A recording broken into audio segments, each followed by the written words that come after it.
Office course 2019 এর সবাইকে স্বাগতম। আমাদের টোটাল অফিস প্যাকেজে এখন রয়েছে 25টা ক্লাস রয়েছে। এই ক্লাসের মধ্যে এমএস ওয়ার্ডে রয়েছে টোটাল 10টা ক্লাস। আজকে 10টা ক্লাসের 1 নম্বর ক্লাস। সাধারণত আমাদের প্রথম ক্লাসে যে বেসিক বিষয়গুলো থাকে, কম্পিউটার অন করা, অফ করা, কম্পিউটার হার্ডওয়্যার ইন্ট্রোডাকশন, সাধারণত যারা কম্পিউটার ব্যবহার করছে পার্সোনালি তাদেরকে আসলে ক্লাসটা না নিলেও হয়। তারপরে আমরা আমাদের সিরিজ টিউটোরিয়ালের জন্য ক্লাসটা করে নিচ্ছি। তো প্রত্যেকেই ক্লাস যখন আপনারা করবেন, প্রত্যেকের কাছে আমাদের এই ফাইলটা থাকবে। আপনারা ফাইলটা ধরে ধরে কাজ করবেন। তো প্রথম ক্লাসে 1 নম্বর যে বেসিক হার্ডওয়্যার ইন্ট্রোডাকশন রয়েছে, এখানে আমাদের আপনারা দেখতে পাচ্ছেন মনিটরে আমাদের একটা কেসিং রয়েছে, মাদারবোর্ড রয়েছে, প্রসেসর রয়েছে, হার্ড ডিস্ক, র্যাম, তারপরে হচ্ছে এক্সট্রা কুলিং ফ্যান রয়েছে, not cooling fan, power supply রয়েছে। তো আমরা জানি আসলে কেচিং কি জন্য ব্যবহার করছি। এটা হচ্ছে আপনার টোটাল আমাদের যে কম্পোনেন্টগুলো আছে, কম্পোনেন্টগুলোকে স্ট্রাকচার দেওয়ার জন্য, একটা জায়গায় সাজিয়ে রাখার জন্য মূলত কেচিংটা ব্যবহার করা হয়। আমি একদম শর্টকাটে বলে নিচ্ছি। এই কেচিংগুলো বাজারে যদি আপনারা খুঁজতে যান, 800-1200 টাকা থেকে শুরু করে 10-15-20 হাজার টাকার মধ্যেও কেচিং রয়েছে। সাধারণত যখন গেমিং পিসি তৈরি করা হয়, তো সেক্ষেত্রে কেচিংটা অনেক বেশি ইম্পর্টেন্ট। সেক্ষেত্রে কুলিং সিস্টেমটা যে সব কেচিংয়ের ভালো থাকে, সাধারণত গেমিং পিসিগুলোতে সে জাতীয় কেচিংগুলো ব্যবহার করা হয়। এরপরে রয়েছে কিছু কেচিং আছে, আপনাদেরকে বলে নিচ্ছি যে কিছু কেচিং আছে যেখানে পাওয়ার সাপ্লাই সহ বিক্রি করে, আবার কিছু কেচিং আছে যেগুলো পাওয়ার সাপ্লাই ভাবে আলাদা কিনতে হয়। তবে গেমিং পিসির ক্ষেত্রে অবশ্যই একটা ভালো পাওয়ার সাপ্লাই, মিনিমাম 2 থেকে 2,500 টাকার মধ্যে একটা পাওয়ার সাপ্লাই কিনবেন। আপনার এই পাওয়ার সাপ্লাইটা ঠিকমতো আপনার মাদারবোর্ডকে পাওয়ার দিবে এবং আপনার মাদারবোর্ডটাকে সেভ করবে।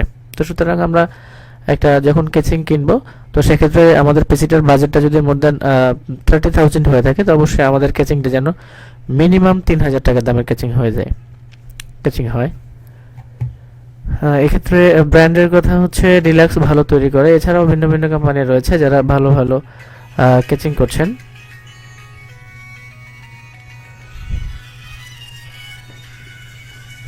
এরপর রয়েছে আমাদের মাদারবোর্ডের কথা আমরা অলরেডি জানি যে মাদারবোর্ড হচ্ছে আমাদের কম্পিউটারের মেইন কম্পোনেন্ট, যে কারণে তাকে মাদারবোর্ড বলা হয়, মেইন বোর্ড বলা হয়। তো মাদারবোর্ড কেনার সময় এটা ডিপেন্ড করবে আসলে আপনি বাজেট কত, আপনি প্রসেসর কি কিনছেন, তার উপর ডিপেন্ড করবে। যে প্রসেসরের সাথে কম্প্যাটিবিলিটি মেনটেন করে মূলত মাদারবোর্ড কিনতে হয়।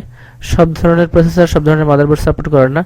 যদি আমরা এটা হার্ডওয়্যার ক্লাসে একদম বেসিক নিচ্ছি, জাস্ট মাদারবোর্ড আমরা চোখে দেখার কাজ দেখছি।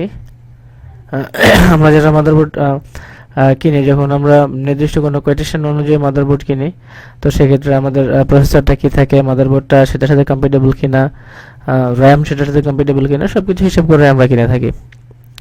এরপর রয়েছে প্রসেসর, এটা হচ্ছে কম্পিউটারের প্রধান, যেটা আমরা সিপিইউ বলি। তো সেক্ষেত্রে এখন বাজারে আপনার Core i7, Core i5, Core i3, Core 2 Duo, dual core, বিভিন্ন ধরনের প্রসেসর পাওয়া যায়। এটা আপনার বাজেটিং এর উপর ডিপেন্ড করবে আপনি কোন প্রসেসর ব্যবহার করবেন। এছাড়া রয়েছে হার্ড ডিস্ক রয়েছে। আমাদের স্থায়ীভাবে আপনার কম্পিউটারে যে ডাটাগুলো সেভ হয়ে থাকে, সেটা হচ্ছে আপনাদের এই হার্ড ডিস্ক। আর এখানে দেখতে পাচ্ছি আমরা র্যাম র্যান্ডম অ্যাক্সেস মেমোরি, এটা 4GB হয়ে যায়, 8GB হয়, 2GB হয়, 1GB হয়। তো এখন সাধারণত গেমিং পিসিগুলো মিনিমাম 8GB রেকমেন্ডেড থাকে। আমরা যারা গ্রাফিক ডিজাইনের কাজ করব, তারাও র্যামটাকে মিনিমাম 8GB করার চেষ্টা করব। আর আমরা দেখতে পাচ্ছি হচ্ছে একটা পাওয়ার সাপ্লাই দেখতে পাচ্ছি। পাওয়ার সাপ্লাই আপনি চাইলে আলাদাভাবে কিনতে পারেন, অথবা যখন কেচিং কিনবেন, কেচিং এর সাথে পাওয়ার সাপ্লাই থাকে।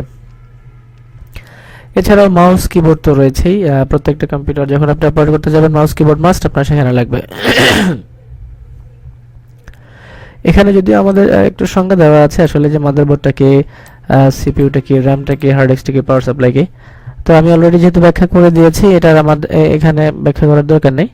তারপরে যদি আপনারা হার্ডওয়্যার সম্পর্কে আরো ভালো জানতে চান, তো সেক্ষেত্রে আপনারা আলাদাভাবে আমাদেরকে প্রশ্ন করবেন যে বিষয়ে আপনারা জানতে চান। আমরা চেষ্টা করব আপনাদেরকে সেই বিষয়টা সুন্দরভাবে বুঝিয়ে দেওয়ার জন্য।